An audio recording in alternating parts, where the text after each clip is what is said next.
Good morning! I'm your radio teacher, I am your science buddy. and I'll give you an exciting lesson that you'll surely enjoy. Sci Talks Radio. Education must continue. Learning is a great avenue. No one will be left behind. With new normal comes new learning. New method, new way of understanding. Keep on learning. Keep on achieving, There's no way of hindering. enriching one's dream. This is Sci Talks Radio, your number one source of science education. Conveying a half an hour of quality scientific teaching on air. This is Sci Talks Radio.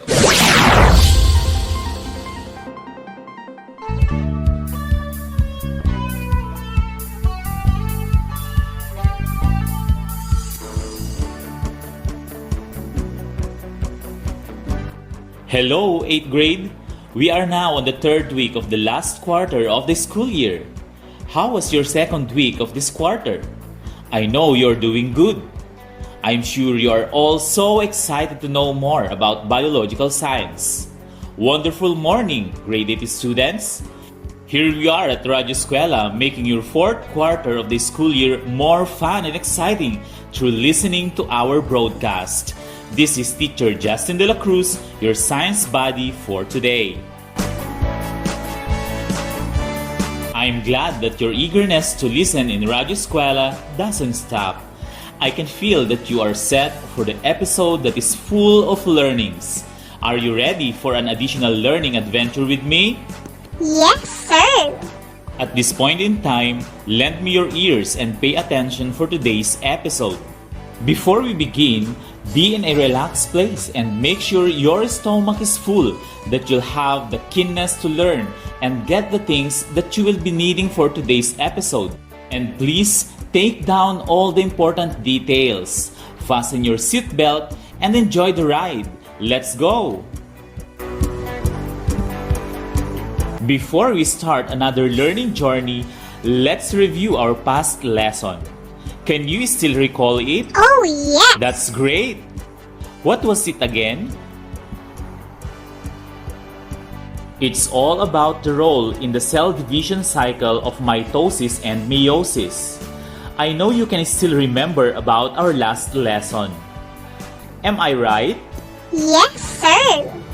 What is the definition of mitosis? You're right. Mitosis is a process that takes place in the nucleus of a dividing cell. Involves typically a series of steps consisting of prophase, metaphase, anaphase, and telophase, and results in the formation of two new nuclei, each having the same number of chromosomes as the parent nucleus. How about the meaning of meiosis? That's right. Meiosis is the cellular process that results in the number of chromosomes in gamete-producing cells being reduced to 1/2, and that involves a reduction division in which one of each pair of homologous chromosomes passes to each daughter cell, and a mitotic division. Now, let's have a pre-test. Are you ready? Yes, sir. Sounds that you are now ready. I'll read the statements carefully. Choose the letter of the correct answer. Write the answers on your journal notebook.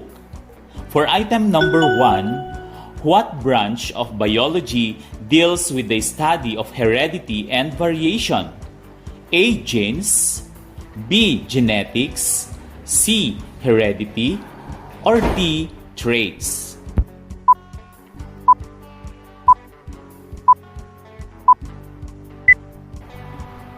The answer is letter B, genetics. For item number 2, how do you call the pairs of genes that carry the same traits? A. Traits, B. Alleles, C. F1 generation, or D. Phenotype?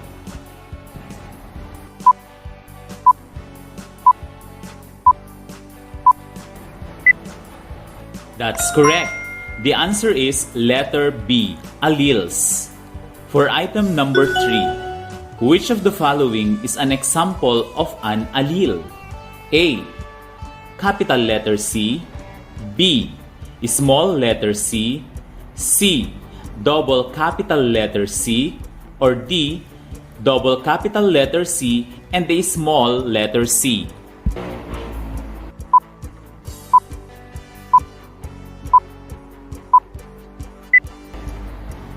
Very good. The answer is letter C, double capital letter C. For item number 4, a man has curly hair and both of his parents are homologous dominant for the trait. Which is the correct representation of a homologous dominant? A. 2 small letter C. B. A capital letter C and a small letter C. C. 2 capital letter C. Or D. All of the above.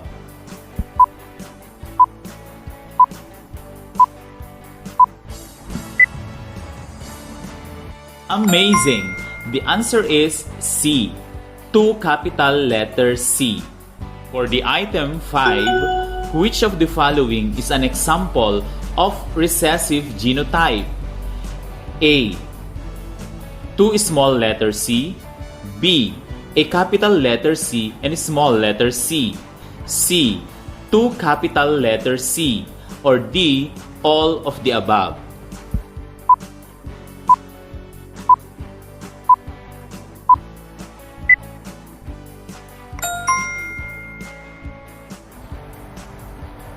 Very good. The answer is letter A, 2 small letter C. Item number 6. If your genotype is capital letter C and small letter C, what type of trait would you express as a phenotype? A. Dominant. B. Recessive. C. Neither. Or D. Both A and B.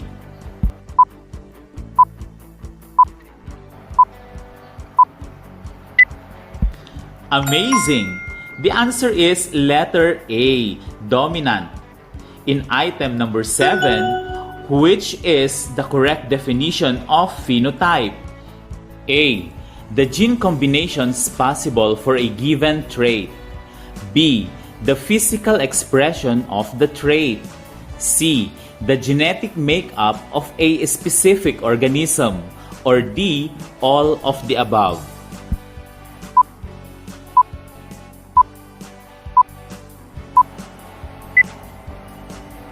Very good. The answer is letter B, the physical expression of the trait. In number 8, curly hair is an example of which of the following? A. Genotype. B. Phenotype. C. Neither. Or D. Both A and B.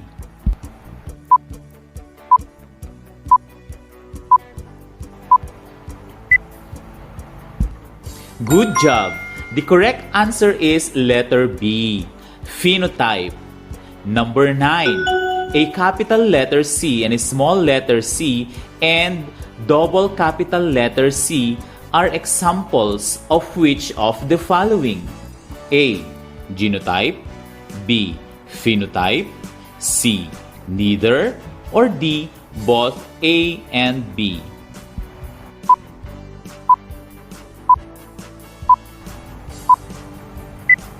That's right. The answer is A, genotype. For the last number, which is the correct definition of genotype? A, the physical expression of the trait. B, the gene combinations possible for a given trait. C, the visible or observable expression of the results of genes. Or letter D, all of the above.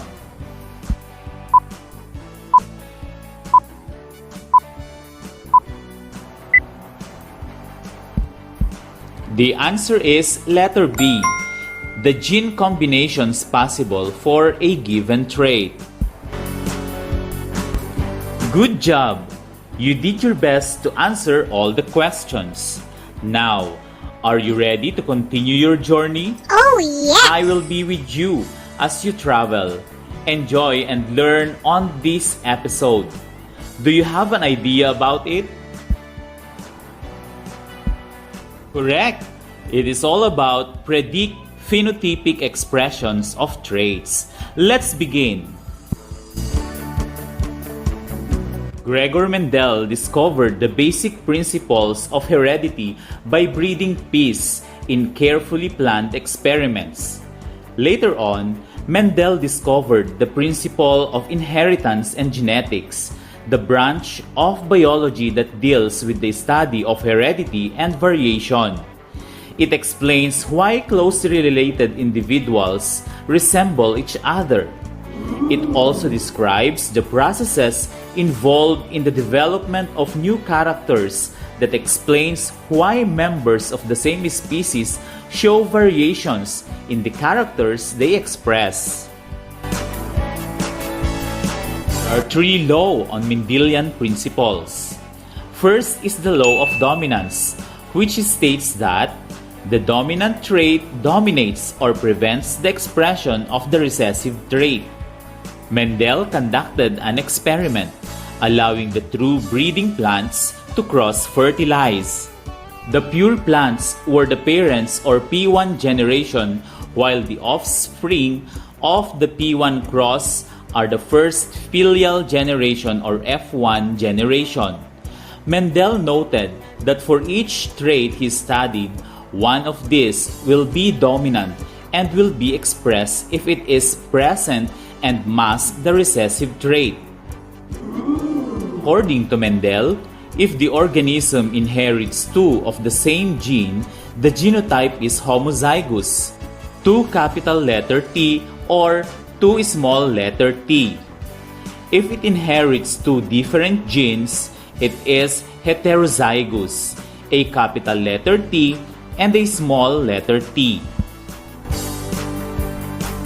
The second law is the law of segregation, which states that during gamete formation, members of gene pair or allele separate.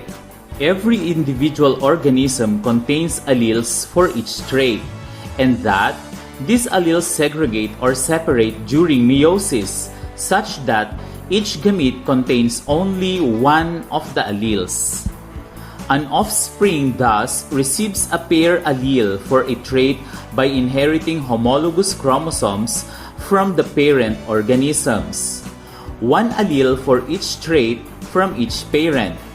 Hence, according to the law, two members of a gene pair segregate from each other during meiosis. Each gamete has an equal probability of obtaining either member of the gene. The third law is the law of independent assortment.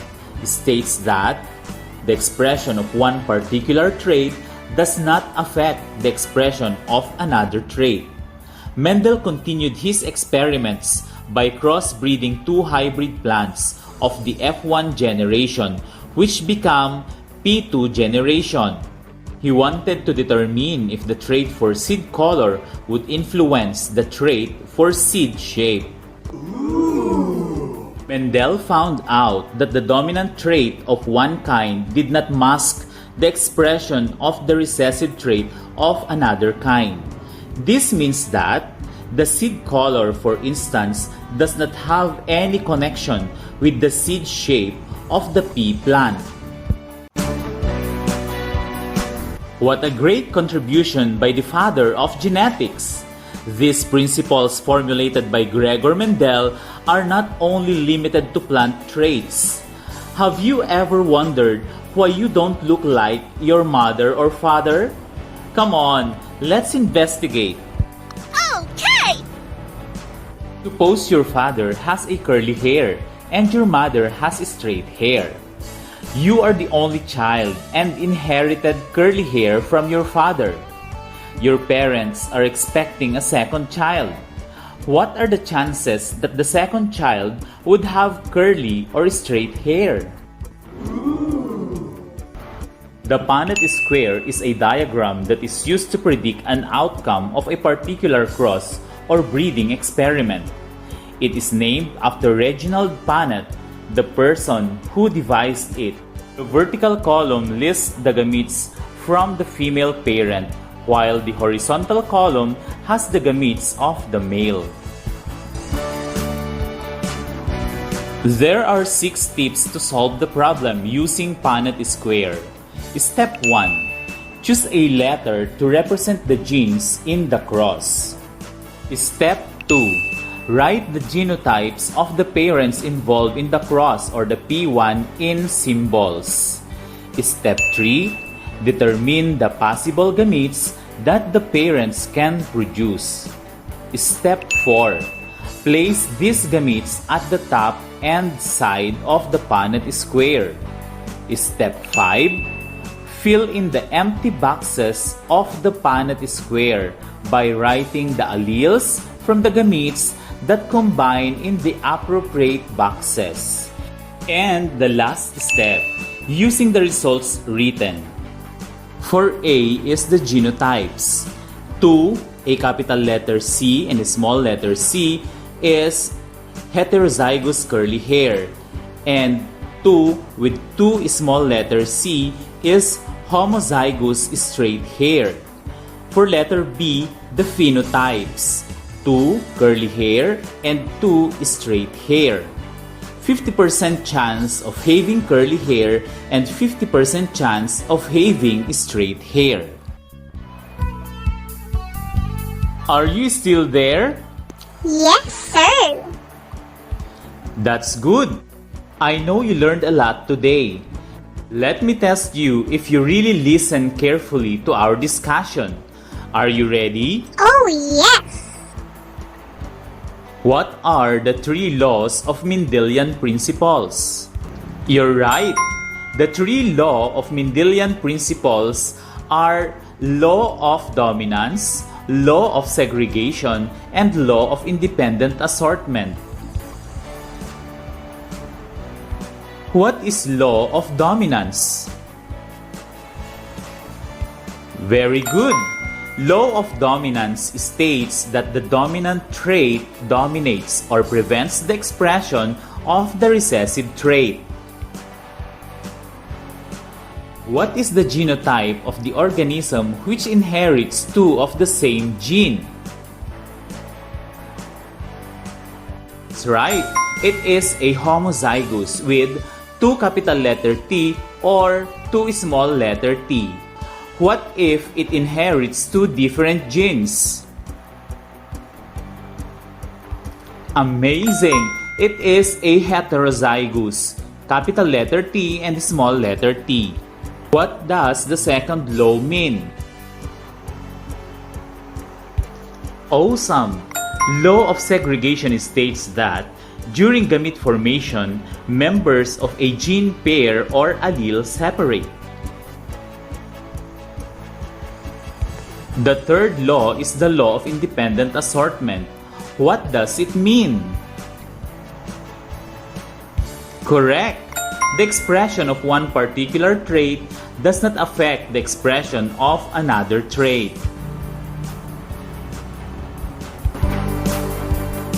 Remember, my dear grade 8 learners, that there are 3 laws of Mendelian principles: the law of dominance, law of segregation, and law of independent assortment.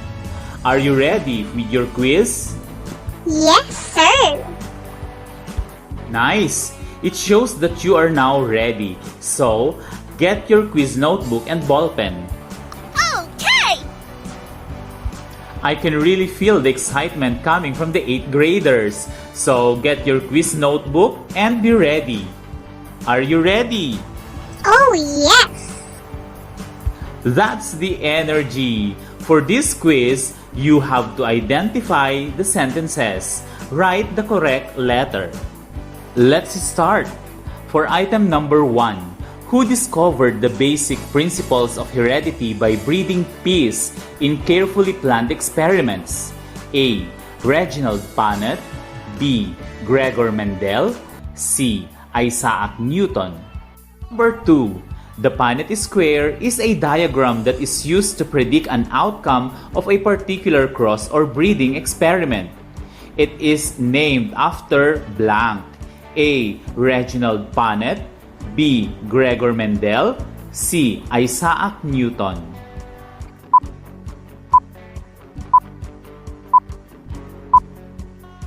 Number 3. What do you call a diagram that is used to predict an outcome of a particular cross or breeding experiment? A. Mendelian principle, B. Punnett square, C. Genotype.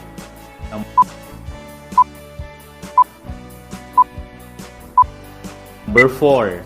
According to Mendel, if the organism inherits two of the same gene, the genotype is blank.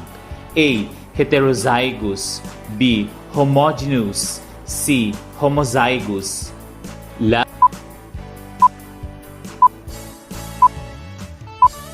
number.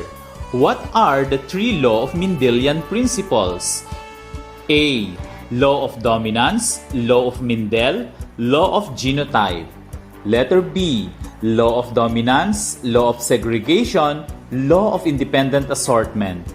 And for letter C, law of phenotype, law of genotype, and law of Punnett square.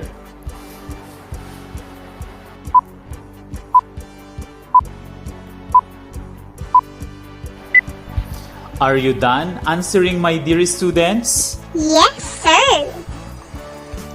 Great! Now, let's check your answers. Remember, honesty is the best policy. For number 1, it is letter B. Number 2 is letter A. Number 3, letter B. Number 4, letter C. And last number is letter B. Count your scores and write it on the upper right corner of your quiz notebook. How many correct answers did you get? I'm glad that you made it. Congratulations for a job well done. You really listened for today's lesson. Those who got low, you can make it up through browsing, reading your notes, and answering the activities on your LAS or modules.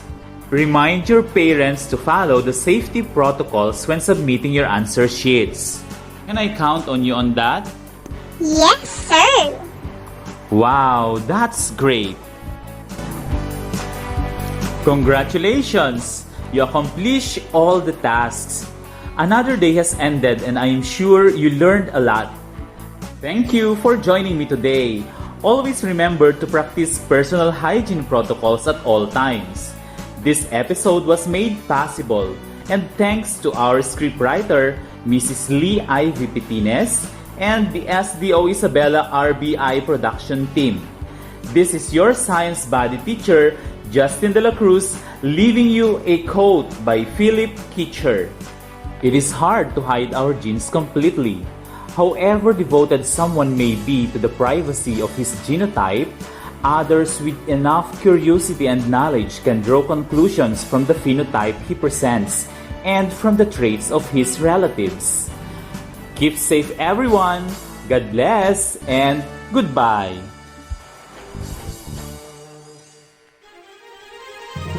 Patuloy ang edukasyon para sa ating henerasyon. Sa daan ng pagkatuto ay walang may iwan. Kaya halina sa Radyo Eskwela!